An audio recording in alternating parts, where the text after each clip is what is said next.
أعوذ بالله من الشيطان الرجيم. بسم الله الرحمن الرحيم.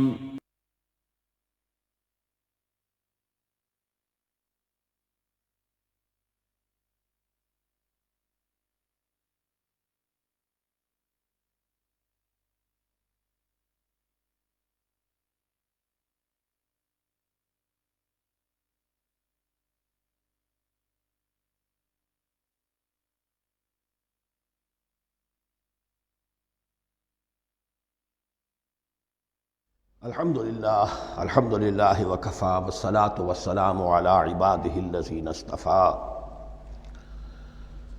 خصوصاً علی افضلہم وخاتم النبیین محمد الامین وعلی آلہ وصحبہ اجمعین. اما بعد فاعوذ باللہ من الشیطان الرجیم. بسم اللہ الرحمن الرحیم. افتطمعون ان یؤمنوا لکم وقد کان فریق منہم یسمعون کلام اللہ ثم یحرفونہ من بعد ما عقلوہ وہم یعلمون. صدق اللہ العظیم. رب اشرح لی صدری ویسر لی امری واحلل عقدۃ من لسانی یفقہوا قولی. اللہم ربنا الہمنا رشدنا واعذنا من شرور انفسنا. اللہم ارنا الحق حقا وارزقنا اتباعہ وارنا الباطل باطلا وارزقنا اجتنابہ. اللہم وفقنا لما تحب وترضى.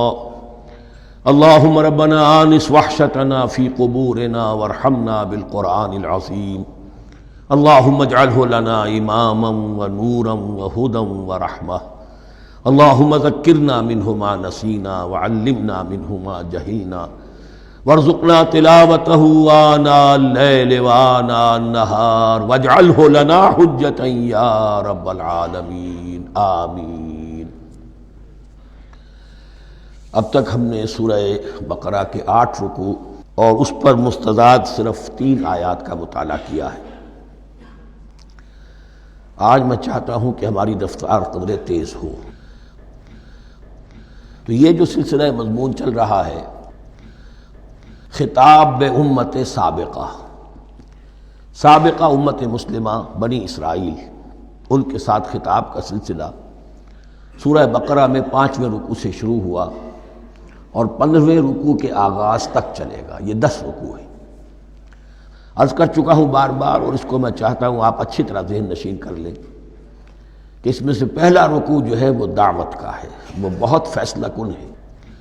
یہی وجہ ہے کہ دیکھیے اس رکوع کا آغاز ہوا یا بنی اسرائیل اذکروا نعمتی التی انعمت علیکم واوفوا بعہدی اوف بعہدکم وایای فارہبون. اور خود بخود ظاہر ہو رہا ہے اسلوب کلام سے کہ اگلے رکوع سے بات کا رنگ بدل گیا ہے. یا بنی اسرائیل اذکروا نعمتی التی انعمت علیکم وانی فضلتکم علی العالمین واتقوا یوما لا تجزی نفس عن نفس شیئا ولا يقبل منها شفاعت ولا يؤخذ منها عدل ولا هم ينصرون. یہ تہدید کا انداز ہے، دھمکی کا انداز ہے. تو میں نے عرض کیا تھا کہ 5واں رکوع اس خطاب میں بمنزلہ فاتحہ ہے، بہت اہم ہے. اور بقیہ جو 9 رکوع ہیں ان میں بریکٹ کا انداز ہے کہ 2 آیتوں سے بریکٹ شروع ہوتی ہے، انہی 2 آیتوں پر بریکٹ ختم ہوگی.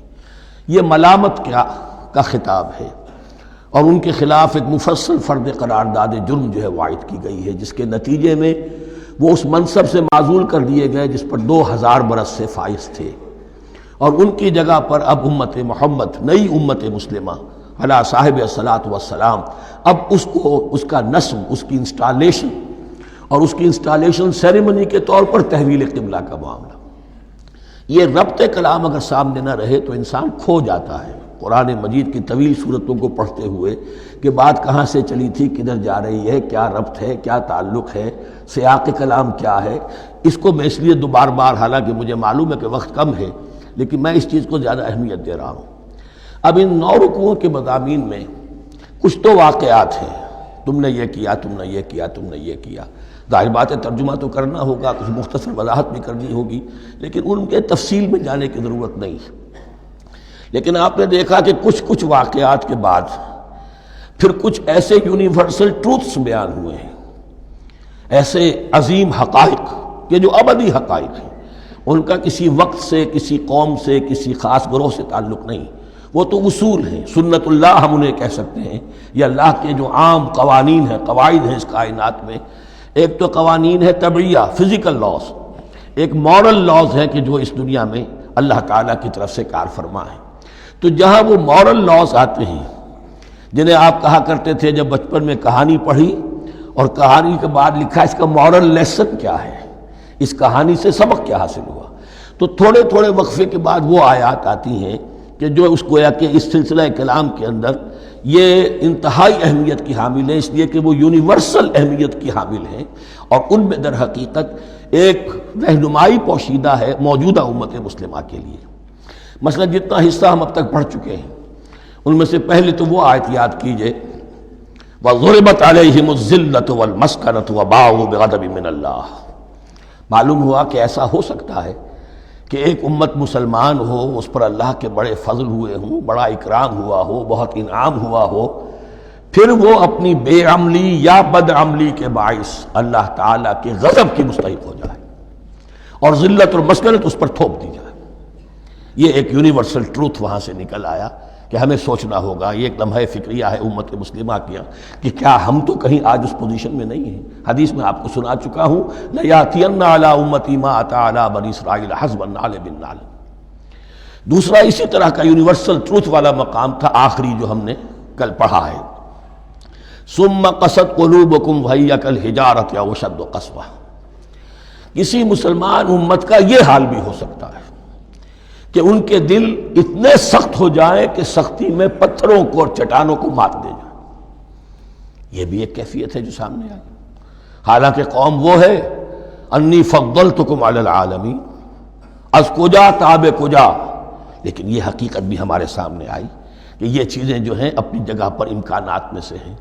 البتہ یہاں ایک بات میں عرض کر دوں کہ اس قساوت قلبی میں پوری امت برابر مسلط جو ہے مبتلا نہیں ہوا کرتی، اس میں امت کے جو قائدین ہوتے ہیں اور امت مسلمہ کے قائدین اس کے علماء ہوتے ہیں، سب سے زیادہ شدت کے ساتھ یہ خرابی ان میں آتی ہے، اس لیے کہ باقی لوگ تو پیروکار ہیں، پیچھے چلتے ہیں، وہ اعتماد کرتے ہیں کہ یہ ہے اللہ کی کتاب کے پڑھنے والے، یہ ہے تورات کے حامل، یہ جانتے ہیں، وہ ان کے پیچھے پیچھے چل رہے ہوتے ہیں۔ لیکن جو لوگ جان بوجھ کر اللہ کی کتاب میں تحریف کر رہے ہوں، انہیں تو پتہ ہے ہم کیا کر رہے ہیں۔ جو لوگ جان بوجھ کر حق کو پہچان کر اس کا انکار کر رہے ہیں، انہیں تو پتہ ہے کہ ہم کیا کر رہے ہیں۔ در حقیقت یہ سزا ان پر آتی ہے۔ یہ بات اب ان آیات میں جو آج ہم پڑھنے چلے ہیں بہت زیادہ واضح ہو جائے گی انشاءاللہ۔ فرمایا افتطمعون ان یؤمنوا لکم، تو اے مسلمانوں کیا تم یہ توقع رکھتے ہو کہ یہ ایمان لے آئیں گے تم پر، تمہاری بات مان لیں گے؟ ظاہر بات ہے مسلمانوں کو توقع تھی کہ مشرکین مکہ تو بہت دور تھے دین سے، توحید سے دور، رسالت کا کوئی تصور ہی نہیں، کتاب کوئی ان کے پاس تھی ہی نہیں۔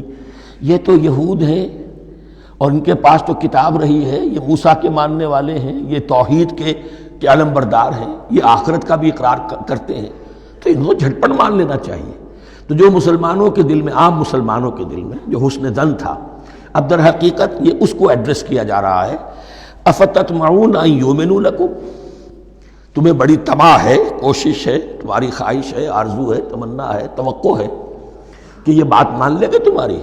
وَقَدْ كَانَ فَرِيقٌ مِّنْهُمْ يَسْمَعُونَ كَلَامَ اللَّهِ ثُمَّ يُحَرِّفُونَهُ مِن بَعْدِ مَا عَقَلُوهُ وَهُمْ يَعْلَمُونَ، جبکہ حال یہ ہے کہ ان میں سے ایک جماعت، ایک گروہ وہ بھی ہے کہ جو اللہ کے کلام کو سن کر پھر اس میں تحریف کرتا رہا ہے، اس کے بعد کہ اس کو سمجھ لیتا تھا اور اچھے جان بوجھ کر تحریف کرتا تھا۔ اب ظاہر بات وہ گروہ کون ہوں گے؟ علماء ہی تو ہیں نا، عام آدمی تو تحریف نہیں کر سکتا تھا، تحریف کرنے والے تو علماء تھے۔ افتؤمنون ان یؤمنوا لکم وقد کان فریق منہم یسمعون کلام اللہ ثم یحرفونہ من بعد ما عقلوہ وہم یعلمون وَإِذَا لَقُوا الَّذِينَ آمَنُوا قَالُوا آمَنَّا۔ اب دیکھیے ایک بات بڑی عجیب سامنے آئے گی کہ جس طرح منافقین مسلمانوں میں تھے ایسے ہی منافقین یہود میں بھی تھے۔ یہود میں سے کچھ لوگ ایسے تھے کہ جن پر حق جب منکشف ہو گیا اور کچھ ان کی صالح فطرت بھی تھی، اب وہ آنا چاہتے تھے اسلام کی طرف، لیکن اپنے خاندان کو، گھر والوں کو، اپنے کاروبار کو، اپنے قبیلے کو چھوڑنا بھی ممکن نہیں تھا، اور قبیلوں کی سرداری جو ہے وہ ان کے علماء یہود کے پاس ہے۔ تو دل ان کے کچھ صاف ساتھ آ چکے تھے اہل ایمان کے، اور جب وہ اہل ایمان سے ملتے تھے تو کبھی کبھی باتیں بھی بتا دیں، ہاں یہ بات جو محمد کہہ رہے ہیں یہ تورات میں لکھی ہوئی تھی، واقعی یہ بات یوں ہی تھی۔ اب اس کے بعد جب وہ جاتے تھے اپنے شیاطین کے پاس، وہی شیاطین ان کے علماء، ان کے بڑے سرکردہ لوگ، تو وہ جا کر انہیں ڈانٹ ڈپٹ کرتے تھے، بے وقوفو یہ کیا کر رہے ہو، تم یہ بات بتا رہے ہو انہیں تاکہ اللہ کے ہاں جا کر وہ تم پر حجت قائم کرے کہ انہیں پتا تھا اور پھر بھی انہوں نے نہیں مانا۔ اب یہ ان کا آپس کا مکالمہ ہو رہا ہے۔ وَإِذَا لَقُوا الَّذِينَ آمَنُوا قَالُوا آمَنَّا، اور ان میں سے کچھ لوگ ہیں کہ جب ملتے ہیں اہل ایمان سے تو وہ کہتے ہیں ہم ایمان لے آئے۔ وَإِذَا خَلَا بَعْضُهُمْ إِلَىٰ بَعْضٍ، اور جب وہ خلوت میں ہوتے ہیں ایک دوسرے کے ساتھ، قالوا وہ کہتے ہیں اتحدثونہم، کیا تم بتا رہے ہو ان کو، بما فتح اللہ علیکم، وہ باتیں جو اللہ نے کھولی ہیں تم پر، لیحاجوکم بہ عند ربکم، کہ وہ تم پر حجت قائم کریں تمہارے رب کے پاس، کہ اللہ اس نے مانا تھا کہ ہاں تورات میں یہ ہے، تو تم ذرا عقل سے کام لو، اور یہ حقیقتیں جو تورات کے ذریعے سے ہمیں معلوم ہے ان مسلمانوں کو مت بتاؤ۔ اس پر اللہ کا تبصرہ کیا ہے، افلا تعقلون، یہ تو ابھی انہی کا قول ختم ہوا کہ کیا تم عقل نہیں ہے کہ تم ایسا بے وقوفی کا کام کر رہے ہو۔ اولا یعلمون، یہ تبصرہ اللہ کا ہے، تو کیا یہ لوگ نہیں جانتے ان اللہ یعلم ما یسرون وما یعلنون، کہ اللہ تو جانتا ہے وہ سب کچھ بھی جو وہ چھپاتے ہیں اور وہ سب کچھ بھی جسے وہ ظاہر کرتے ہیں۔ تو چاہے یہ باتیں مسلمانوں کو بتاؤ نہ بتاؤ، اللہ کی طرف سے تو محاسبہ ہو ہی جانا ہے، لہذا یہ بھی ان کی ناسمجھی کی دلیل ہے۔ اب آ رہی ہے وہ اصل اہم بات جو میں نے آج ابتدا میں بیان کر دی تھی، وَمِنْهُمْ أُمِّيُّونَ، ان میں سے بھی ایک طبقہ تو ہے ان پڑھ لوگوں کا۔ اب دیکھیے امی اصل میں تو ایک طرح سے کہنا چاہیے کہ مشرکین عرب کے لیے لفظ ہے قرآن مجید میں، کیوں؟ ان کے اندر پڑھنے لکھنے کا رواج بھی نہیں تھا، کوئی آسمانی کتاب بھی ان کے پاس نہیں تھی۔ لیکن اب یہود کے بارے میں کہا جا رہا ہے، جیسے آج مسلمان ہیں کہ اکثر و بیشتر مسلمان تو جاہل ہیں، چاہے پی ایچ ڈی کیا ہوا ہو، پی ایچ ڈی تو فزکس میں کیا ہوا ہے، قرآن کی الف بیتیں نہیں آتی، دین کے جو ہیں مبادی تک سے ناواقف ہیں، بہت پڑھے لکھے، اس کو ہمارے بعد لوگ کہتے ہیں پڑھے لکھے جاہل۔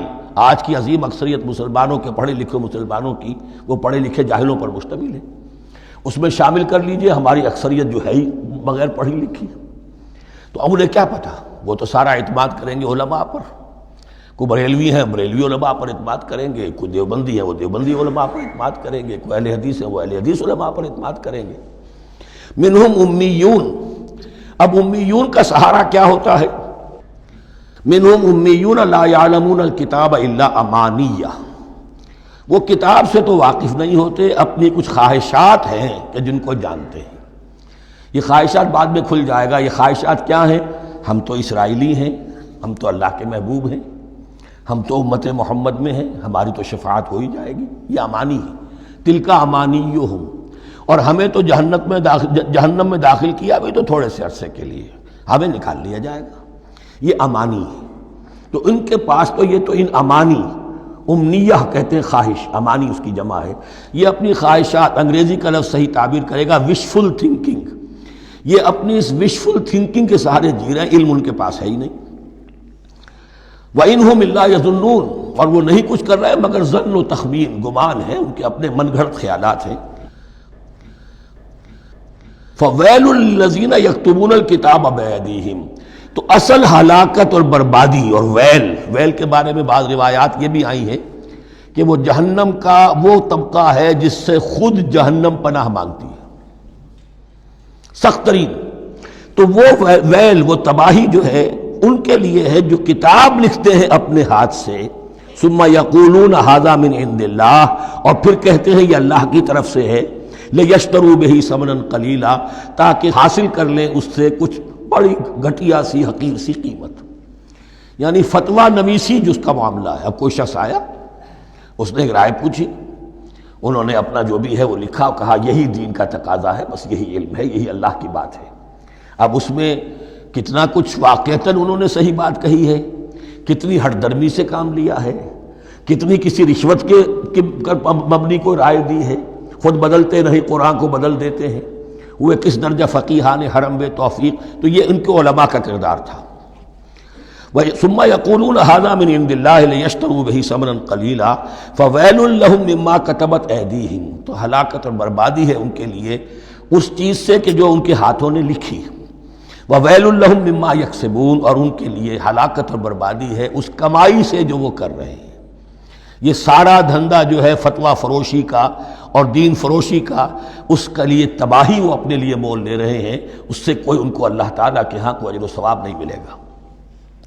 وقالوا، اب یہ آگے امانی، وقالوا لن تمسنا النار الا ایاما معدودہ، وہ کہتے ہیں ہمیں تو آگ چھو ہی نہیں سکتی، ہاں گنتی کے چند دن، صرف یہ کہ دوسروں کی آنکھوں میں دھول جھونکنے کے لیے کہ کوئی اعتراض نہ کر دے، اللہ ہمیں آگ میں پھینکا جا رہا اور ان کو نہیں پھینکا جا رہا، یہ ہم سے بھی بدتر تھے کردار میں، تو شاید ان کا منہ بند کرنے کے لیے چند دن کے لیے ہمیں جہنم میں ڈال دیں گے، پھر فوراً نکال لیں۔ وقالوا لن تمسنا النار الا ایاما معدودہ، اور وہ کہتے ہیں کہ نہیں چھو سکتی ہمیں آگ مگر گنتی کے چند دن۔ قل اتخذتم عند اللہ عہدا، ان سے کہیے کیا تم نے اللہ سے کوئی عہد لے لیا ہے، کوئی قول و قرار ہو گیا ہے؟ فلن یخلف اللہ عہدہ، کہ تمہیں یہ یقین ہے کہ اللہ اپنے عہد کے خلاف نہیں کرے گا؟ ام تقولون علی اللہ ما لا تعلمون، یا تم اللہ کی طرف اس بات کی نسبت کر رہے ہو، تہمت جب لگا رہے ہو، جڑ رہے ہو یہ بات اللہ پر جو تم نہیں جانتے، جس کے لیے تمہارے پاس کوئی علم نہیں ہے۔ بلا من کسب سیئۃ، اب یہ انتہائی وہ یونیورسل ٹروتھس جو ہیں جو میں نے کہا تھا، ابدی حقائق، اس کی عظیم ترین حقیقت آ رہی ہے، نوٹ کیجئے۔ بلا، کیوں نہیں، من کسب سیئۃ، جس شخص نے جان بوجھ کر ایک گناہ کمایا، لیکن گناہ بڑا، کبائر، صغائر نہیں، سیئۃ، یہ اس کی جو تنکیر ہے وہ ایک کا فائدہ بھی دے رہی ہے اور تفخیم کا بھی۔ جس نے بھی جان بوجھ کر کسبا، ایک گناہ کمایا، فاحاطت بہ خطیئتہ، اور اس کی خطا نے اس کا گھیراؤ کر لیا، یعنی ایک ہی گناہ ہے، سود کھا رہا ہے، باقی نماز ہے، تہجد ہے، یہ ہے وہ ہے، لیکن اس ایک گناہ کی برائی بھی اتنی اس کے گرد جو ہے چھا جائے گی کہ پھر اس کی یہ ساری نیکیاں ختم ہو کر رہ جائیں، ایک گناہ۔ بلا من کسب سیئۃ واحاطت بہ خطیئتہ فاولئک اصحاب النار هم فیہا خالدون، اس میں ہمارے مفسرین نے یہ لکھا ہے کہ اس کی خطا کاری اتنی اس کے اوپر چھا جائے کہ ایمان کا کوئی اثر باقی نہ رہے۔ اور المعاصی برید الکفر، یہ علماء کے ہاں اصول ہے کہ یہ جو گناہ ہوتے ہیں یہ ڈاک ہے کفر کی، ہوتے ہوتے گناہ پر مداومت اگر اس پر چلتا ہے تو اصل میں ہوتے ہوتے ہوتا یہ ہے کہ اسے پتہ بھی نہیں ہوتا، وہ اپنے آپ کو مسلمان سمجھتا ہے، اندر سے ایمان ختم ہو چکا ہوتا ہے۔ دیمک کی طرح جو ہے وہ دروازے کی چوکھٹ جو ہے کھائی گئی، اوپر صرف ایک ونیئر لگا ہوا ہے جو نظر نہیں آ رہا۔ یہ عقل جو ہے اللہ نے دیمک کو بھی دی ہے کہ چھوٹی سی چھپٹی چھوڑ دینا تاکہ دھوکہ کھاتے رہیں لوگ گھر والے، باقی یہ کہ اندر سے کھوکھلا کر دیا۔ اولئک اصحاب النار، یہ آگ والے ہیں، ہم فیہا خالدون، جو اس میں ہمیشہ ہمیشہ رہیں گے۔ یہ ہے قاعدہ کلیہ، قرآن کا قطعی اور ابدی فیصلہ۔ والذین آمنوا وعملوا الصالحات، ہاں اس کے برعکس جو لوگ ایمان لائیں اور نیک عمل کریں۔ اب نیک عمل میں ہر شخص نے اپنا اپنا نظریہ بنا رکھا ہے۔ مراد نیک عمل قرآن مجید کا کیا ہے؟ دین کے سارے تقاضوں کو ادا کرنا، وہ نیک عمل ہوگا۔ آپ نے ایک نیکی لے لی، یتیم خانہ کھول دیا، بڑی فاؤنڈیشن بنا دی، بیواؤں کا انتظام ہو رہا ہے، لیکن کاروبار میں سودی لین دین ہے، جھوٹ ہے، فریب ہے، دھوکہ ہے، سب چل رہا ہے، تو یہ نہیں ہے۔ دین کے تقاضے یہ بھی ہے کہ دین کو قائم کرنے کی جد و جہد میں لگو، اس کی شرائط پوری کرو۔ تو فرمایا والذین آمنوا وعملوا الصالحات اولئک اصحاب الجنہ ھم فیہا خالدون، وہ ہیں جنت والے اور وہ اس میں ہمیشہ ہمیشہ رہیں گے۔ وَإِذْ أَخَذْنَا مِيثَاقَ بَنِي إِسْرَائِيلَ لَا تَعْبُدُونَ إِلَّا اللَّهَ، اور یاد کرو جب کہ ہم نے بنی اسرائیل سے عہد لیا تھا تم نہیں عبادت کرو گے کسی کی سوائے اللہ کے۔ وَبِالْوَالِدَيْنِ إِحْسَانًا، اور اس کے ساتھ دوسرا حکم، اور یہ اہم مقام ہے کہ اللہ کے حق کے فوراً بعد والدین کے حق کا ذکر قرآن مجید میں 4 مقامات پر آیا، ان میں سے ایک مقام یہ ہے وبالوالدین احسانا، والدین کے ساتھ نیک سلوک کرو گے، وذی القربیٰ اور قرابت داروں کے ساتھ بھی، والیتامیٰ اور یتیموں کے ساتھ بھی، والمساکین اور محتاجوں کے لیے بھی، وقولوا للناس حسنا اور لوگوں سے اچھی بات کہو، اچھی بات کہو، صحیح بات کہو، امر بالمعروف کرتے رہو، نیکی کی دعوت دیتے رہو، وَأَقِیمُوا الصَّلَاةَ وَآتُوا الزَّکَاۃَ اور نماز قائم کرو، قبائل قائم رکھو اور زکوٰۃ ادا کرو گے، یہ گویا کہ معاہدہ ہو رہا ہے۔ ثُمَّ تَوَلَّیْتُمْ پھر دیکھو تم نے اس سے پیٹھ موڑ لی، اِلَّا قَلِيلًا مِنْکُمْ سوائے تم میں سے تھوڑے سے لوگوں کے، وَأَنْتُمْ مُعْرِضُونَ اور تم ہو ہی پھر جانے والے، تمہاری یہ عادت گویا کہ طبیعت ثانیہ ہے۔ اب ایک خاص مثال آ رہی ہے، اس کے بعد پھر ایک بہت بڑا یونیورسل ٹروتھ آئے گا۔ مثال کیا ہے؟ اللہ نے ان سے ایک عہد لیا تھا، وَإِذْ أَخَذْنَا مِيثَاقَكُمْ ہم نے تم سے یہ عہد بھی لیا تھا، لَا تَسْفِكُونَ دِمَاءَكُمْ دیکھو اپنا خون نہیں بہاؤ گے، یعنی آپس میں جنگ نہیں کرو گے، لڑو گے نہیں، تم بنی اسرائیل ایک وحدت بن کر رہو گے، جیسے کہ قرآن مجید میں آیا ہے انما المؤمنون اخوۃ، تم بھائی بھائی ہو، لا تسفکون دماءکم اپنا خون نہیں بہاؤ گے، ولا تخرجون انفسکم من دیارکم اور نہ ہی تم نکالو گے اپنے کچھ لوگوں کو ان کے گھروں سے۔ اب یہاں مجھے وضاحت کرنی پڑے گی ورنہ بات سمجھ میں نہیں آئے گی کہ جب حضرت یوشع ابن نون کی سرکردگی میں بنی اسرائیل نے فلسطین کو فتح کرنا شروع کیا اور سب سے پہلے جیریکو فتح کیا گیا شہر، اس کے بعد جب سارا فلسطین فتح کر لیا تو انہوں نے ایک مرکزی حکومت قائم نہیں کی، 12 قبیلوں نے 12 حکومتیں بنا لی، جیسے 12 چشمے تھے پانی کے ویسی 12 حکومتیں۔ اب ظاہر بات ہے جہاں 12 حکومتیں ہوں گی تو وہ طوائف الملوکی جس کو کہتے ہیں، آپس کی کھٹ پٹ ہوتی تھی، جنگیں ہوتی تھی، پھر ان میں سے ایک دوسرے پر حملہ کر کے وہاں کے لوگوں کو نکال باہر کرتے تھے، بھاگنے پر مجبور کر دیتے تھے، تو یہ تھی ان کی کیفیت۔ لیکن اس کے بعد پھر جب وہ لوگ چلے گئے کہیں کفار کے ملک میں چلے گئے، اب کفار نے جو ہے ان کو لا کر اور ان کے سامنے ان کے ہاں بیچنا چاہا، چونکہ غلام بن گئے وہاں جا کر یا انہوں نے غلام بنا لیا، تو اب فدیہ دے کر چھڑا رہے ہیں کہ ہمیں حکم دیا گیا ہے کہ جو بھی تمہارا اسرائیلی بھائی ہو اس کو فدیہ دے کر چھڑا لو اگر کہیں وہ اسیر ہو جائے۔ تو ایک حکم کو تو مانا نہیں اور دوسرے پر عمل ہو رہا ہے۔ حکم تو یہ تھا کہ آپس میں خون ریزی کرو ہی نہیں، وہ اس حکم کو تو توڑ دیا، لیکن بڑے متقیانہ انداز میں اب جو اس وقت اس کی وجہ سے جو غلام بن گئے یا اسیر ہو گئے اب ان کو چھڑوا رہے کہ اللہ کا حکم ہے، شریعت کا حکم ہے۔ یہ ہے وہ تضاد جو مسلمان امتوں کے اندر ہو جاتا ہے، اس پر آئے گا وہ یونیورسل ٹروتھ۔ وَإِذْ أَخَذْنَا مِيثَاقَكُمْ لَا يَسْتَسْفِكُونَ دِمَاءَكُمْ جب یاد کرو جب کہ ہم نے تم سے عہد لیا تھا کہ تم اپنا خون نہیں بہاؤ گے، وَلَا تُخْرِجُونَ أَنفُسَكُم مِّن دِيَارِكُمْ اور نہ ہی تم اپنے آپ کو اپنے لوگوں کو ان کے گھروں سے نکالو گے، ثُمَّ أَقْرَرْتُمْ وَأَنْتُمْ تَشْهَدُونَ پھر تم نے اقرار کیا تھا اس عہد کو اور قول و قرار کو مان لیا تھا پورے شعور کے ساتھ، تشہدون مانتے ہوئے، ثُمَّ أَنْتُمْ هَؤُلَاءِ پھر تم وہی ہو، تم ہی ہو وہ تو تقتلون انفسکم اپنے ہی لوگوں کو قتل بھی کرتے ہو، وتخرجون فریقا منکم من دیارہم اور اپنے ہی لوگوں میں سے کچھ لوگوں کو ان کے گھروں سے باہر نکالتے ہو، تظاہرون علیہم بالاسم والعدوان ان پر چڑھائی کرتے ہو گناہ کے ساتھ بھی اور زیادتی کے ساتھ بھی، وَإِن یاتوکم اسارا اور اگر وہ قیدی بن کر تمہارے پاس آتے ہیں تفادوہم تو اب تم ان کا فدیہ دے کر انہیں چھڑاتے ہو، وَهُوَ مُحَرَّمٌ عَلَيْكُمْ إِخْرَاجُهُمْ حالانکہ ان کا تو نکالنا ہی تم پر حرام کیا گیا تھا۔ اب یہ واقعہ آپ نے پڑھ لیا، سمجھ لیا، اب دیکھیے اس سے جو سبق ہے، مورل لیسن ہے جو ابدی ہے، أَفَتُؤْمِنُونَ بِبَعْضِ الْكِتَابِ وَتَكْفُرُونَ بِبَعْضٍ تو کیا تم ہماری شریعت کے ایک حصے کو مانتے ہو اور ایک کو نہیں مانتے؟ اب دیکھیے یہ الفاظ اب ہوں گے تعویل عام، جہاں کہیں بھی یہ طرز عمل ہوگا تو یہ آیت اس کو کور کرے گی۔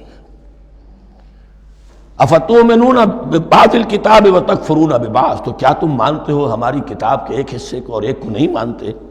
فما جزاء من یفعل ذلک منکم تو نہیں ہے کوئی سزا اس کی جو یہ حرکت کرے تم میں سے، الا خزی فی الحیات الدنیا سوائے اس کے کہ دنیا کی زندگی میں رسوائی ہو، ذلت ہو، ویوم القیامہ اور قیامت کے دن یردون الی اشد العذاب وہ لوٹا دیے جائیں شدید ترین عذاب میں، وما اللہ بغافل عما تعملون اور اللہ تعالیٰ غافل نہیں ہے اس سے جو تم کر رہے ہو۔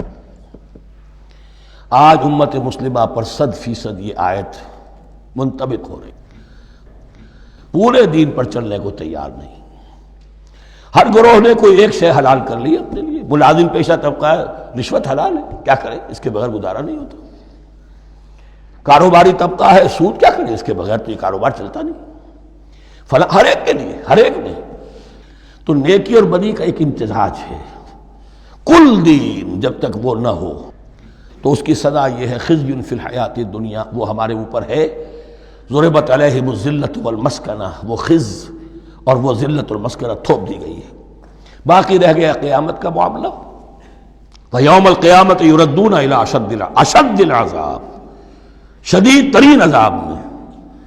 تو اپنے طرز عمل سے تو ہم اس کے مستحق ہو گئے ہیں، باقی اللہ تعالیٰ کی رحمت جو ہے دستگیری فرما لے، اس کا اختیار ہے۔ لیکن دھمکی کا پھر انداز دیکھیے، وَمَا اللَّهُ بِغَافِلٍ عَمَّا تَعْمَلُونَ، اللہ غافل نہیں ہے اس سے جو تم کر رہے ہو۔ ہر سال عمرہ فرما کے آ رہے ہیں، کس رقم سے فرما کر آ رہے ہیں یہ اللہ کو معلوم ہے، یہ حلال سے کمائی تھی یا حرام سے۔ رمضان مبارک میں حرم میں پہلی صف میں جگہ ریزرو کرائی ہوئی ہے سیٹھ صاحب نے، اور وہاں کے شرطوں کو بھی رشوتیں دیتے ہیں، اور وہ سمجھتے ہیں کہ ہم تو سارا نہا دھو کر آ گئے، سال بھر جو بھی حرام کمائی کی تھی سب پاک ہو گئی۔ اللہ نا واقف نہیں ہے، اللہ تمہاری داڑھیوں سے دھوکہ نہیں کھائے گا، اللہ تمہارے اماموں سے اور ابا اور قبا سے دھوکہ نہیں کھائے گا۔ He knows you through and through, He sees you through and through. وَمَا اللَّهُ بِغَافِلٍ عَمَّا تَعْمَلُونَ أُولَٰئِكَ الَّذِينَ اشْتَرَوُا الْحَيَاةَ الدُّنْيَا بِالْآخِرَةِ، یہ وہ لوگ ہیں جنہوں نے دنیا کی زندگی اختیار کر لی ہے آخرت کو چھوڑ کر۔ فَلَا يُخَفَّفُ عَنْهُمُ الْعَذَابُ وَلَا هُمْ يُنصَرُونَ، تو اب ان کے لیے نہ تو ان سے عذاب میں تخفیف کی جائے گی اور نہ ان کی کوئی مدد کی جائے گی۔ وَلَقَدْ آتَيْنَا مُوسَى الْكِتَابَ وَقَفَّيْنَا مِن بَعْدِهِ بِالرُّسُلِ، اور ہم نے موسیٰ کو کتاب دی تورات، اور قفینا من بعدہ بالرسل، اور پھر اس کے بعد پے بپے لگاتار ہم رسول بھیجتے رہے۔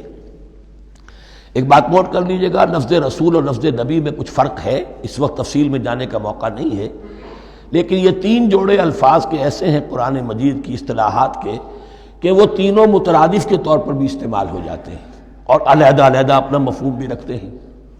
اور اس کا ایک اصول یہ علماء نے بنایا ہے کہ اذا اجتمع تفرقا واذا تفرقا اجتمع۔ ایک ہے ایمان اور اسلام، اب یہ بھی مسلم مومن ایک ہی شے ہے، لیکن یہ کہ ایک شے تو نہیں ہے، کچھ فرق بھی ہے۔ کہیں جہاں ان دونوں الفاظ کو لایا جائے گا بالمقابل تو فرق نظر آ جائے گا، لیکن عام طور پر مسلم کی جگہ مومن، مومن کی جگہ مسلم استعمال ہو جائے گا۔ call the rose by any name it will smell as sweet۔ اس طرح جہاد اور قتال کا معاملہ ہے، دو الفاظ ہیں، مختلف ہیں، مفہوم جدا بھی ہے لیکن ایک دوسرے کی جگہ آ بھی جائیں گے۔ تیسرے نبی اور رسول، فرق ہے، ہر نبی رسول نہیں ہوتا، ہر رسول نبی ہے، یعنی نبی عام ہے، رسول خاص ہے۔ نبی کو جب کسی خاص قوم کی طرف معین طور پر بھیج دیا جاتا ہے تب وہ رسول ہو جاتا ہے، اس سے پہلے اس کی حیثیت ایک ولی اللہ کی ہے، بہت اعلیٰ درجے کا اللہ کا دوست اور ولی جس پر وحی آ رہی ہے۔ عام ولی اللہ میں اور نبی میں فرق یہ ہے، ان پر وحی آتی ہے، ان پر وحی نہیں آتی۔ لیکن اس نبی کو اگر اب آپ بھیج دیں گے کہ جاؤ اذهب الى فرعون، اب وہ رسول ہو گئے، جاؤ اب مدین کی طرف، الی مدین اخاہم شعیبا، اب رسول ہو گئے۔ تو یہ فرق ہے نبی اور رسول کا۔ جیسے آپ کے ہاں سی ایس پی کاڈر ہے، اب وہ ڈی سی بھی لگ سکتا ہے، کہیں وہ جوائنٹ سیکرٹری لگا ہوا ہے، کہیں ناپسندیدہ آدمی ہے تو او ایس ڈی لگایا ہوا ہے کہیں، لیکن اس کا کاڈر برقرار رہے گا، سی ایس پی تو ہے۔ اسی اعتبار سے ہر نبی ہر حال میں نبی ہے، لیکن اس کو اضافی کیفیت ملتی ہے رسول کی۔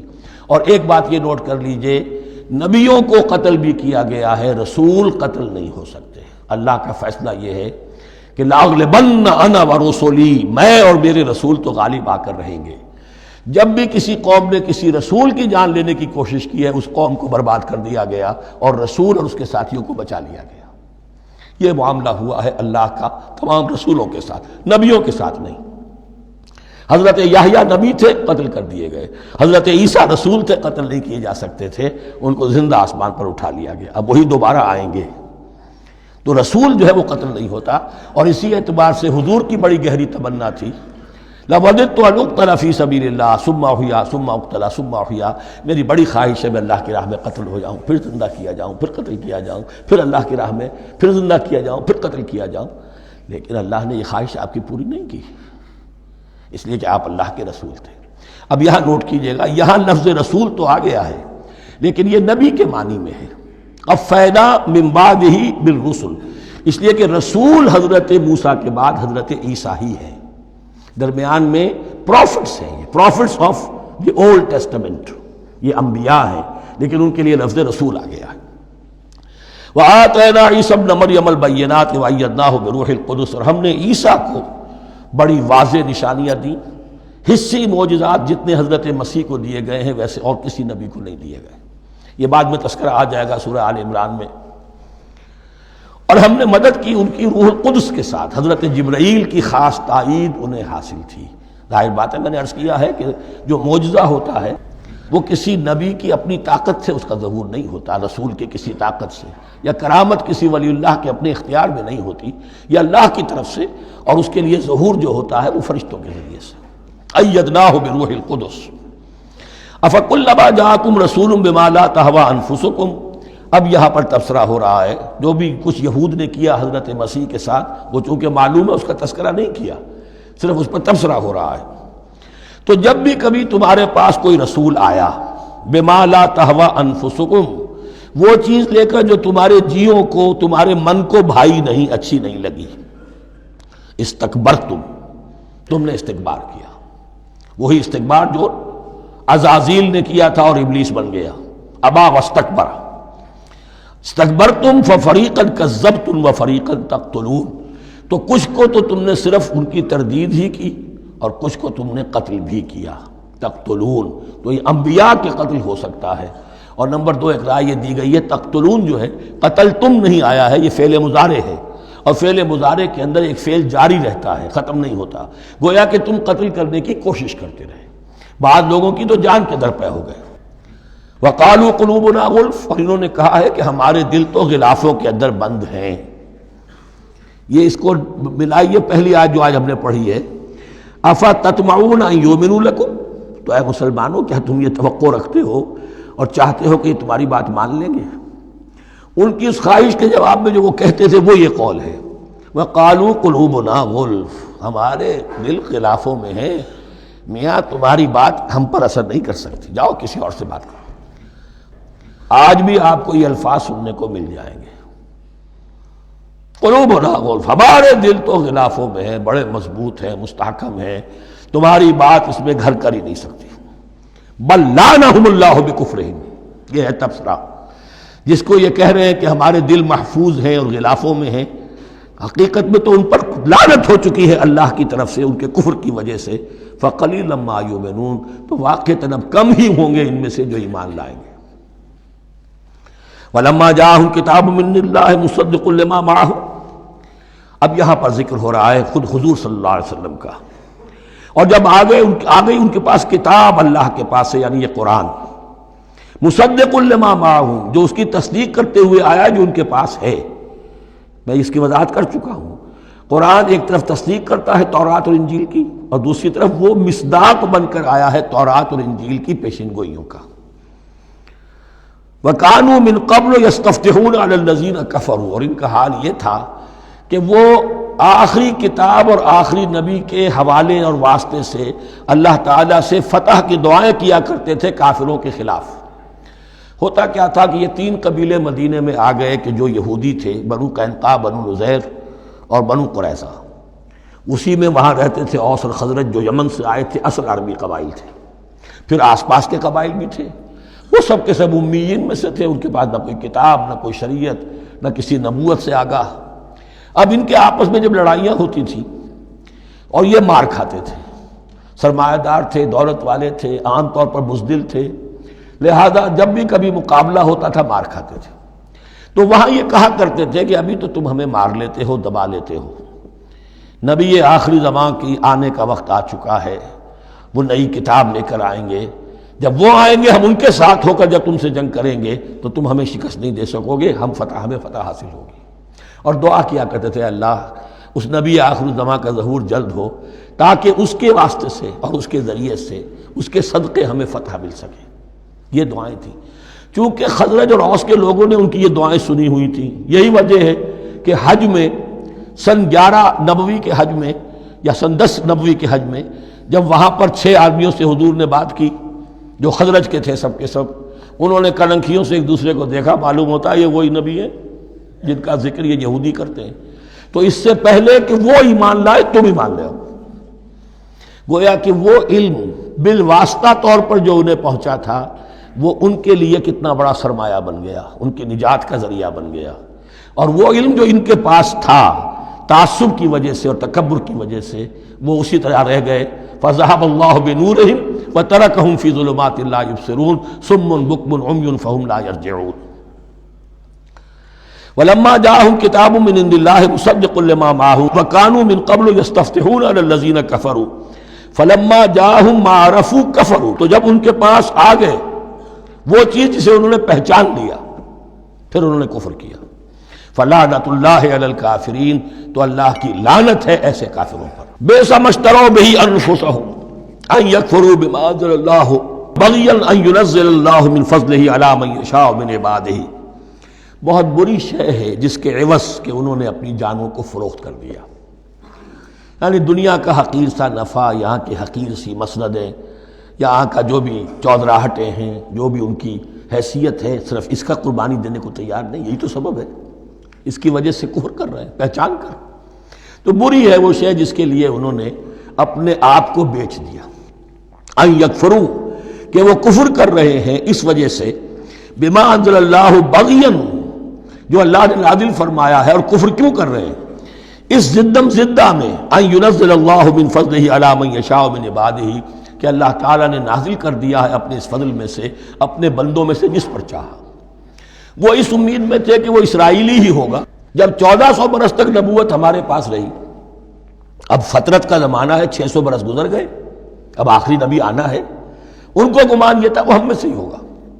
یہاں یہ ہوا کہ یہ رحمت اللہ کی اور یہ فضل جو ہے بنی اسماعیل پر ہو گیا. اس کی وجہ سے زدم زدہ بغین، اس بغین کے لفظ کو اچھی طرح نوٹ کر لیجئے. یہ اختلاف جو ہوتا ہے دین میں اس کا اصل سبب یہ بغین کا لفظ آئے گا بار بار قرآن مجید میں. یہ بغین کیا ہے؟ جسے عہد حاضر کے ایک خاص جو مکتب فکر ہے سائیکالوجی کا، ایڈلر کا، اس میں یہ قرار دیا گیا ہے کہ انسان کے جو موٹیوز ہیں، جو اس کا انسٹنکٹس ہیں، ان میں ایک بہت پاورفل موٹیو جو ہے to dominate, urge to dominate. میں اس کی بات کیوں مانوں، یہ کیوں نہ میری مانے، یہ ڈومینیشن. تو بغیہ کے معنی بھی ہے حد سے بڑھنا، تجاوز کرنا. تو وہ اپنی حد سے بڑھ کر دوسروں کے اوپر روب گانٹھنے کے لیے یہ سارا انہوں نے کیا اس وجہ سے کہ بنی اسماعیل کے ایک شخص محمد صلی اللہ علیہ وسلم پر اللہ تعالیٰ نے یہ رحمت نازل فرما دی. فَبَاءُوا بِغَضَبٍ عَلَىٰ غَضَبٍ. تو وہ لوٹے غضب پر غضب لے کر، یعنی تہ بر تہ غضب ہے ان پر اللہ تعالیٰ کا.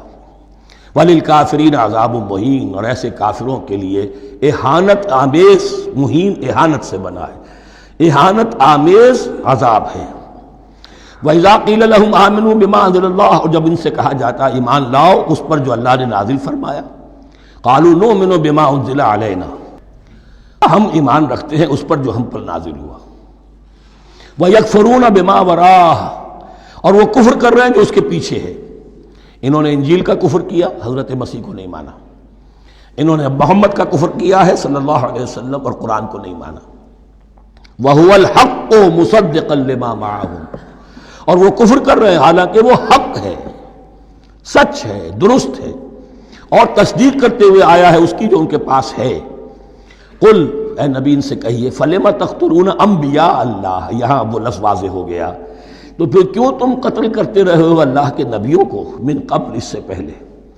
ایسے ہی حق پرست ہو، ایسے ہی جو کچھ تم پر نازل کیا گیا اس پر ایمان رکھنے والے ہو، تو تم نے نبیوں کو کیوں قتل کیا؟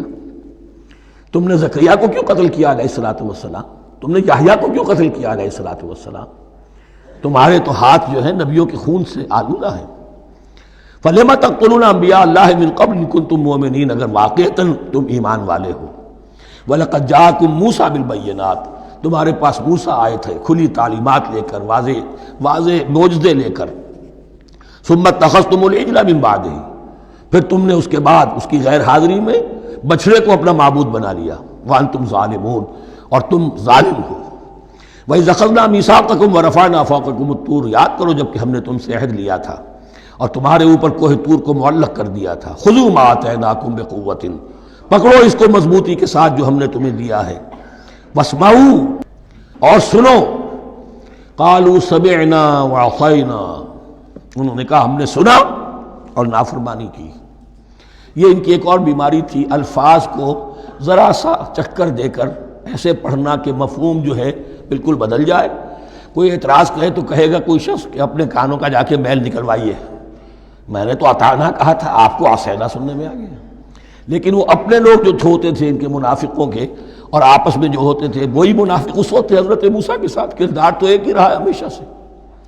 اس کردار کے لوگ جو ہیں یہ حرکتیں کرتے تھے، اور پھر ان سے سرزنش کی جاتی کہ بھائی ہم نے تو کہا تھا سمعنا واطعنا، آپ کے اپنی سماعت میں کوئی خلل ہوگا. قالوا سمعنا وعصینا، ہم نے سنا اور ہم نے رد کیا، نافرمانی کی.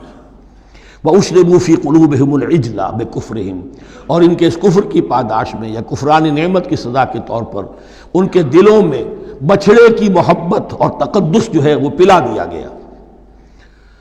قُلْ بِئْسَ مَا يَأْمُرُكُمْ بِهِ إِيمَانُكُمْ إِن كُنتُم مُؤْمِنِينَ، کہیے ان سے بری ہیں یہ باتیں، برا ہے وہ جس کا کہ حکم دے رہا ہے تمہیں تمہارا ایمان کے ساتھ یہ حرکتیں. ان کنتم مومنین، اگر تم مومن ہو تو کیا ایمان کے ساتھ یہ حرکتیں ممکن ہوتی؟ قل ان كانت لكم الدار الآخرة عند الله خالصة من دون الناس فتمنوا الموت ان كنتم صادقین. پھر یہ ایک یونیورسل ٹروتھ آ رہا ہے بہت اہم، اس کو کرتے ہوئے خود انٹروسپیکشن کی ضرورت ہے پڑھتے ہوئے، کیونکہ ان کا یہ خیال تھا نحن ابناء اللہ واحباؤہ، ہم تو اللہ کے بڑے چہیتے ہیں، بڑے لاڈلے ہیں، اولیاء ہیں، ہم پسندیدہ لوگ ہیں. We are the chosen people of the lord, یہ ان کا کہنا جو ہے یہ تو ان کی بڑی کھلی بات ہے. اور ان کا کہنا ہے کہ آخرت کا گھر تو ہمارے لیے ہے ہی ہے، اٹھا لو. اب دیکھیے لٹمس ٹیسٹ ان کے سامنے رکھا جا رہا ہے، لیکن یہ لٹمس ٹیسٹ میرے اور آپ کے لیے بھی ہے. قل ان كانت لكم الدار الآخرة عند الله خالصة من دون الناس، اے نبی ان سے کہیے کہ اگر تمہارے لیے آخرت کا گھر اللہ کے پاس خالص کر لیا گیا ہے دوسرے لوگوں کو چھوڑ کر، یعنی تمہاری ریزرویشن ہو چکی ہے وہاں، تمہارے لیے تو جنت ہی جنت ہے. فتمنوا الموت ان کنتم صادقین، تو اگر تم سچے ہو تو تمہیں موت کی تمنا کرنی چاہیے، موت کی تمنا کرو. اگر اتنا ہی یقین ہے جنت میں داخل ہونے کا تو دنیا میں رہنا تم پر گراں ہونا چاہیے. یہاں کی تو بہت سی کلفتیں ہیں، بہت سی محنتیں ہیں، مشقتیں ہیں، کتنی کوفت اٹھانی پڑ جاتی ہے. یقین اگر ہو کہ آخرت ہے اور وہاں میرا مقام جنت میں ہے تو زندگی تو لائبلٹی معلوم ہونی چاہیے، ایسٹ معلوم نہیں ہونا چاہیے. پھر تو دنیا سجن نظر آنی چاہیے، جیسا کہ حدیث میں فرمایا گیا الدنیا سجن المومن و جنت الکافر، یعنی کم سے کم یہ کہ دنیا میں زیادہ رہنے کی آرزو تو نہ ہو، یہ کم سے کم ہے. آخرت پر ایمان، اور اگر اپنا معاملہ اللہ کے ساتھ خلوص پر ہے، دھوکے بازی پہ نہیں ہے. بل الانسان علی نفسہ بصیرہ، ہر انسان کو معلوم ہے میں کہاں کھڑا ہوں. آپ کا دل آپ کو بتا دے گا آپ اللہ کے ساتھ دھوکے بازی کر رہے ہیں یا آپ کا معاملہ اللہ کے ساتھ خلوص و اخلاص پر مبنی ہے. اگر یقین ہے کہ خلوص و اخلاص پر ہے تو پھر تو یہ ہے کہ زندگی ایسٹ نہیں لائبلٹی، اور دنیا باغ نہیں قید خانہ نظر آنا چاہیے. اور اس میں انسان رہتا ہے ایک مجبوراً، اللہ نے بھیجا ہے رہنا ہے، جو اس کی طرف سے ذمہ داریاں عائد کی گئی ہیں وہ ادا کرنی ہے. لیکن یہاں رہنے کی خواہش یہ اگر ہے تو یا تو آخرت پر ایمان نہیں یا اپنا اللہ کے ساتھ معاملہ خلوص اور اخلاص پر مبنی نہیں. دس از دی لٹمس ٹیسٹ. فتمنوا الموت ان کنتم صادقین ولن یتمنوہ ابدا، اور یہ ہرگز نہیں کریں گے تمنا اس کی موت کی، بما قدمت ایدیہم، بسبب ان کرتوتوں کے جو ان کے ہاتھوں نے آگے بھیجے ہوئے ہیں۔ ہر شخص کو معلوم ہے میں نے کیا کمائی کی ہے، کیا بھیجی ہے۔ واللہ علیم بالظالمین، اور اللہ ان ظالموں سے بخوبی واقف ہے۔ وَلَتَجِدَنَّهُمْ أَحْرَصَ النَّاسِ عَلَىٰ حَيَاةٍ، اور تم انہیں دیکھو گے اس دنیا کی زندگی پر تمام انسانوں سے بڑھ کر حریص ہیں۔ وَمِنَ الَّذِينَ أَشْرَكُوا، یہاں تک کہ مشرکوں سے زیادہ حریص ہیں۔ اور یہ بات صحیح ہے، اہل ایمان کے ساتھ مقابلہ مشرکین نے کیا، کھل کر میدان میں آ کر کیا، ڈٹ کر کیا، اپنی جانیں اپنے باطل معبودوں کے لیے قربان کی۔ یہودی نہیں لڑ سکے، من ورائے جدر، فصیلوں کے پیچھے سے اور ادھر سے، لیکن سامنے آ کر مقابلہ نہیں کر سکے، اس لیے کہ انہیں جانیں بہت عزیز تھیں۔ وَلَتَجِدَنَّهُمْ أَحْرَصَ النَّاسِ عَلَىٰ حَيَاةٍ وَمِنَ الَّذِينَ أَشْرَكُوا، حتیٰ یہ کہ مشرکین سے بھی زیادہ یہ دنیا کی زندگی کے حریص ہیں۔ یود احدہم لو یعمر الف سنہ، ان میں سے ہر ایک کی یہ خواہش ہے کہ کسی طرح اس کی عمر 1000 برس ہو جائے۔ وما ہوا بمزحزحہ من العذاب ان یعمر، اور اگر ان کو معمر کر بھی دیا جائے، طویل زندگی دے بھی دی جائے، تو عذاب سے تو چھٹکارا نہیں ملے گا، آخرت تو بالآخر تو آنی ہے۔ واللہ بصیر بما یعملون، اور اللہ دیکھ رہا ہے جو کچھ کہ وہ کر رہے ہیں۔ قل من کان عدوا لجبریل فانہ نزلہ علی قلبک، اب جیسا کہ میں نے عرض کیا کہ ان کا خیال یہ تھا کہ آخری نبوت کا وقت تو قریب ہے، ہوگا وہ کوئی اسرائیلی، ہوگا ہم میں سے۔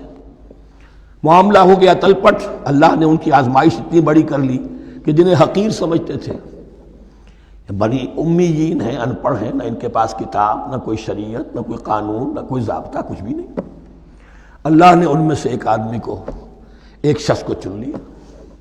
لہذا ان کے لیے اب ان کے اندر دشمنی پیدا ہوئی، کس سے؟ گالیاں دینے لگے حضرت جبرائیل کو، اس نے دشمنی کی ہمارے ساتھ، آ تو رہا تھا پیغام ہم میں سے کسی کے لیے، لے گیا ادھر۔ اور یہ بات آپ کو شاید بڑی عجیب لگے، لیکن یہ کہ شیخ احمد سرہندی رحمۃ اللہ علیہ نے اپنے مکاتیب میں یہ لکھا ہے کہ اہل تشیع کا ایک فرقہ ایسا بھی رہا ہے، میں نہیں جانتا کہ آج بھی ہے یا نہیں ہے، جس کو غرابیہ کہتے تھے۔ غرابیہ، ان کا عقیدہ یہ تھا کہ حضرت محمد صلی اللہ علیہ وسلم اور حضرت علی رضی اللہ تعالی عنہ، ان کی ارواح بالکل ایک دوسرے کے ایسے مشابہ تھیں جیسے ایک کوا دوسرے کوے کے مشابہ ہوتا ہے، غراب کوے کو کہتے ہیں۔ تو جبریل دھوکہ کھا گئے، وہ وہی اللہ نے بھیجی تھی علی کے لیے، لے گئے محمد کے پاس صلی اللہ علیہ وسلم۔ تو یہ بات جو شیخ احمد سرہندی کی لکھی ہوئی غرابیہ فرقہ ان کا، مجھے یہ نہیں معلوم کہ اب بھی ہیں یا نہیں ہے، لیکن یہ بات یہود کے ہاں جو ہے وہ موجود تھی۔ اور بات جان لیجئے، لَيَأْتِيَنَّ عَلَىٰ أُمَّتِي مَا أَتَىٰ عَلَىٰ بَنِي إِسْرَائِيلَ حَسْبَ النَّعْلِ بِالنَّعْلِ، اس کی حقیقت اور سے اور منکشف ہوتی چلی جائے گی۔ تو اب یہاں فرمایا قُلْ مَنْ كَانَ عَدُوًّا لِجِبْرِيلَ، اے نبی کہہ دیجئے جو کوئی بھی دشمن ہو گیا ہو جبرائیل کا، فَإِنَّهُ نَزَّلَهُ عَلَىٰ قَلْبِكَ بِإِذْنِ اللَّهِ، تو اس نے تو نازل کیا ہے اس قرآن کو آپ کے دل پر اللہ کے حکم سے، جبرائیل کا اپنا اختیار تو نہیں تھا۔ مصدقا لما بین یدیہ، اور یہ تصدیق کرتے ہوئے آیا ہے اس کی جو اس کے سامنے موجود ہے، وہدی وبشریٰ للمؤمنین، اور ہدایت اور بشارت ہے اہل ایمان کے لیے۔ اور اس کے بعد اب فرمایا جا رہا ہے کہ اللہ اور اس کے رسول اور اس کے ملائکہ یہ ایک آرگینک ہول ہیں، یہ ایک جماعت ہے، ان میں کوئی رکھنا نہیں ہو سکتا، ان میں کوئی اختلاف نہیں ہو سکتا۔ اگر کوئی جبریل کا دشمن ہے تو وہ اللہ کا دشمن ہے، اگر کوئی اللہ کے سچے رسول کا دشمن ہے تو وہ اللہ کا دشمن ہے، جبریل کا بھی دشمن ہے۔ من کان عدوا للہ وملائکتہ ورسلہ وجبریل ومیکال فإن اللہ عدو للکافرین، تو کان کھول کر سن لو، جو کوئی بھی دشمن ہے اللہ کا اور اس کے فرشتوں کا اور اس کے رسولوں کا اور جبرائیل کا اور میکائیل کا، تو اللہ تعالیٰ کی طرف سے بھی اعلان ہے کہ اللہ ایسے کافروں کا دشمن ہے۔ وَلَقَدْ أَنزَلْنَا إِلَيْكَ آيَاتٍ بَيِّنَاتٍ، اور اے نبی ہم نے آپ کی طرف نازل کر دی ہیں روشن آیات۔ وَمَا يَكْفُرُ بِهَا إِلَّا الْفَاسِقُونَ، اور انکار نہیں کرتے ان کا مگر وہی کہ جو سرکش۔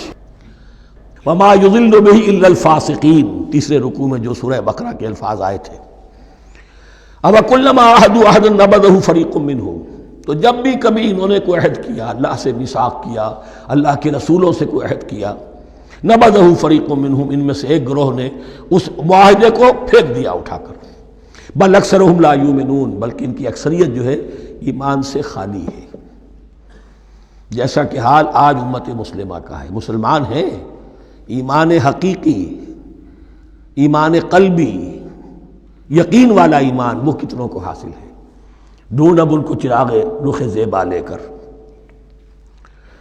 وَلَمَّا جَاءَهُمْ رَسُولٌ مِّنْ عِندِ اللَّهِ مُصَدِّقٌ لِّمَا مَعَهُمْ نَبَذَ فَرِيقٌ مِّنَ الَّذِينَ أُوتُوا الْكِتَابَ، پھر وہی بات، اور جب آئے ان کے پاس اللہ کی طرف سے ایک رسول یعنی محمد صلی اللہ علیہ وسلم، مصدق لما معہم، اور تصدیق کرتے ہوئے آئے ہیں اس کی جو ان کے پاس موجود ہے، ان کے ساتھ ہے، نبذ فریق من الذین اوتوا الکتاب کتاب اللہ وراء ظہورہم، ان کی ایک گروہ، ان کی ایک جماعت نے اللہ کی کتاب کو اپنی پیٹھوں کے پیچھے پھینک دیا، کانہم لا یعلمون، گویا کہ وہ جانتے ہی نہیں، انجانے سے ہو کر رہ گئے، نہیں ہمیں کچھ پتہ نہیں۔ ان کے عوام پوچھتے ہوں گے کیا یہ وہی نبی ہیں جن کا ذکر نہیں، کیا بولے، کوئی یقین سے نہیں کہہ سکتے، کچھ نہیں، ابھی دیکھیں گے، تیل دیکھو، تیل کی دھار دیکھو، کانہم لا یعلمون، جیسے انہیں علم نہیں ہے۔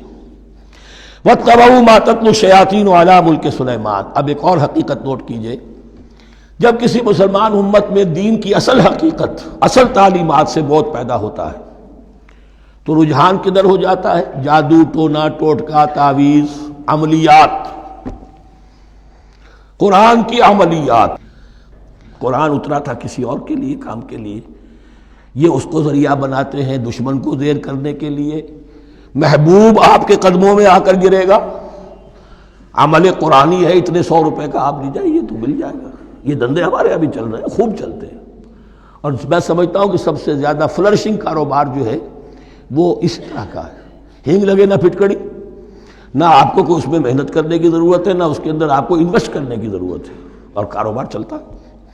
تو وہاں بھی کیا ہوا، وَاتَّبَعُوا، جب دین کی اصل حقیقت کو دور پھینک دیا، انہوں نے پیروی کی اس کی مَا تَتْلُو الشَّيَاطِينُ عَلَىٰ مُلْكِ سُلَيْمَانَ، جو شیاطین جن جو تھے، عَلَىٰ مُلْكِ سُلَيْمَان سے مراد ہے عَلَىٰ عہد ملک سلیمان، حضرت سلیمان کے زمانے میں چونکہ اللہ تعالیٰ نے ان جنات کو حضرت سلیمان کے تابع کر دیا تھا، تو وہاں پر چونکہ ان کا اب جو ہے کوئی میل جول زیادہ تھا لوگوں کے ساتھ، تو وہ انہیں کچھ اس قسم کی چیزیں سکھاتے رہتے تھے، گویا کہ اندر سے تخریب کاری۔ وَاتَّبَعُوا مَا تَتْلُو الشَّيَاطِينُ عَلَىٰ مُلْكِ سُلَيْمَانَ وَمَا كَفَرَ سُلَيْمَانُ وَلَٰكِنَّ الشَّيَاطِينَ كَفَرُوا، اور سن لو، سلیمان نے کبھی کفر نہیں کیا، بلکہ یہ شیاطین تھے کہ جو کفر کرتے تھے۔ جادو کفر ہے، لیکن آپ کو نقش سلیمانی آج تک بھی لفظ ملے گا، نقش سلیمانی، آج بھی مسلمان بھی ان چیزوں کو حضرت سلیمان کی طرف منسوب کر رہے ہیں، وہ ظلم اب بھی جاری ہے۔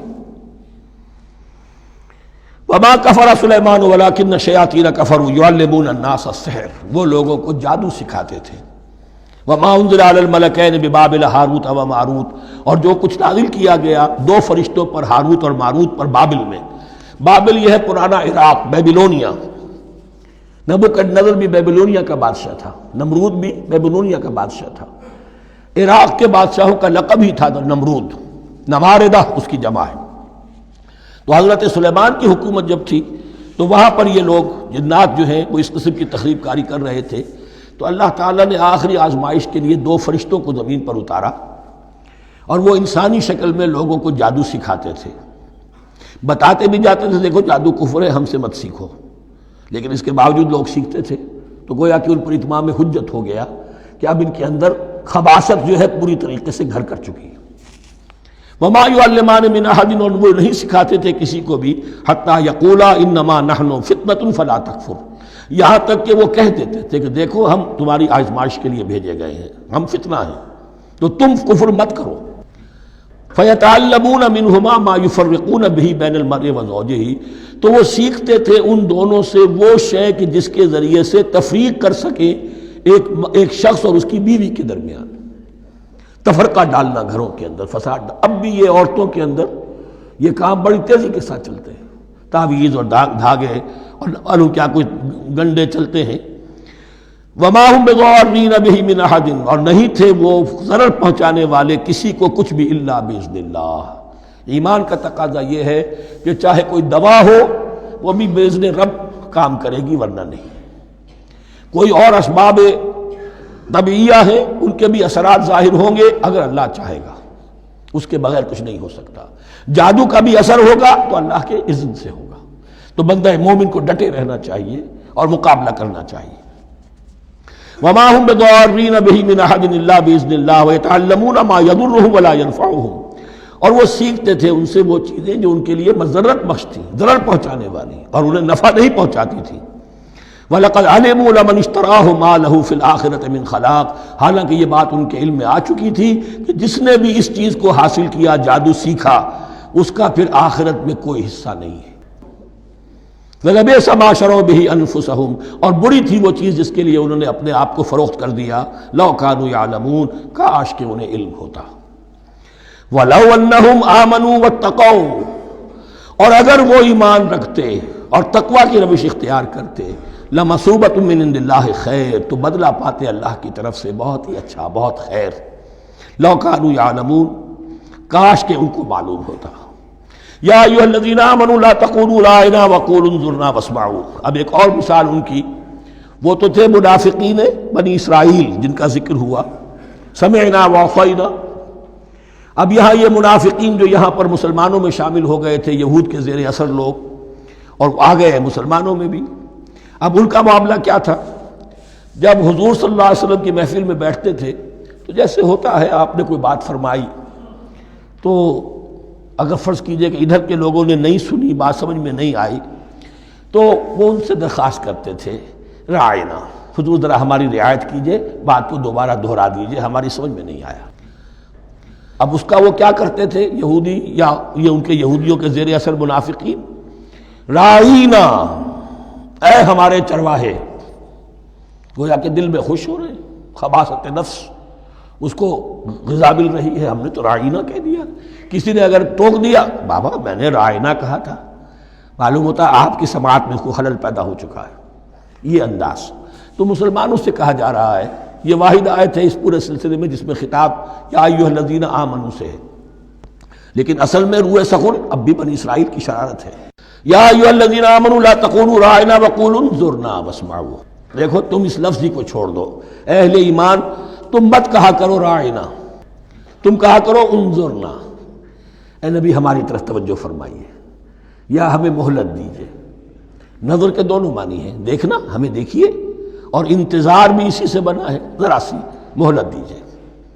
واسمعوا، اور دوسرے یہ کہ توجہ سے سنا کرو تاکہ دوبارہ پوچھنے کی ضرورت ہی پیش نہ آئے۔ وللکافرین عذاب الیم، اور ان کافروں کے لیے تو دردناک عذاب ہے۔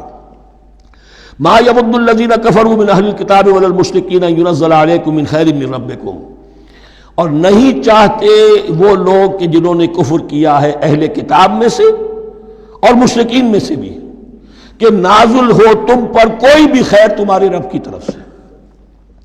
یہ اہل کتاب بھی اور مشرکین مکہ بھی یہ جل رہے ہیں حسد میں، حسد کی آگ میں، کہ یہ کلام پاک تمہیں کیوں دے دیا گیا، یہ آخری منصب نبوت کا جو ہے خاتم النبیین، یہ منصب جو ہے یہ انہیں کیوں مل گیا؟ وہ نہیں چاہتے کہ کوئی بھی خیر اللہ کی طرف سے تمہیں ملے۔ واللہ یختص برحمتہ من یشاء، حالانکہ یہ اللہ کا پریروگیٹو ہے، اللہ کا فیصلہ ہے، اللہ خاص کر لیتا ہے اپنی رحمت کے لیے جس کو چاہے، یہ اس کا فیصلہ ہے۔ واللہ ذو الفضل العظیم، اور اللہ تعالیٰ بڑے فضل والا ہے۔ ما ننسخ من آیت او ننسها نأت بخیر منہا او مثلہا، ہم نہیں منسوخ کرتے کسی بھی آیت کو یا اسے بھلواتے۔ ایک تو ہے ننسخ، منسوخ کر دینا، ایک ہے حافظے سے ہی کسی کے محو کر دینا۔ ما ننسخ من آیت او ننسها نأت بخیر منہا، تو ہم اس کی جگہ پر اس سے بہتر لے آتے ہیں، او مثلہا، یا ویسی ہی لے آتے ہیں۔ الم تعلم ان اللہ علی کل شیء قدیر، کیا تم یہ نہیں جانتے کہ اللہ تعالیٰ ہر چیز پر قدرت رکھتا ہے، اسے ہر شے کا اختیار ہے۔ الم تعلم ان اللہ لہ ملک السماوات والارض، کیا تم نہیں جانتے کہ اللہ کے لیے ہی اختیار مطلق ہے، بادشاہی ہے آسمانوں اور زمین کی۔ وما لکم من دون اللہ من ولی ولا نصیر، اور نہیں ہے تمہارے لیے اللہ کے سوا کوئی بھی نہ ولی اور نہ مددگار۔ بارک اللہ لی ولکم فی القرآن العظیم ونفعنی وإیاکم بالآیات والذکر الحکیم۔